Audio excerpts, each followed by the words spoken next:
ભાવનગરમાં પાક નુકસાનીનો સર્વે શરૂ કરવામાં આવ્યો। કમોસમી વરસાદથી થયેલા નુકસાનીને લઈ સર્વે કરવામાં આવ્યો છે। ખેતીવાડી વિભાગની ટીમોએ સર્વે કર્યો। ભાવનગરના 10 તાલુકામાં માવઠાથી નુકસાન થયું છે।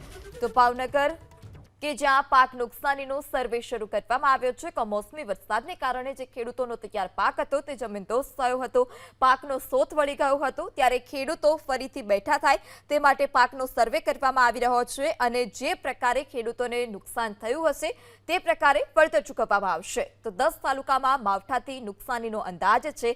સર્વેની કામગીરી શરૂ કરાઈ છે। ભાવનગરમાં પાક નુકસાનીનો સર્વે શરૂ કરવામાં આવ્યો। કમોસમી વરસાદથી થયેલા નુકસાનીને લઈ સર્વે કરવામાં આવ્યો છે। ખેતીવાડી વિભાગની ટીમોએ સર્વે કર્યો। ભાવનગરના 10 તાલુકામાં માવઠાથી નુકસાન થયું છે।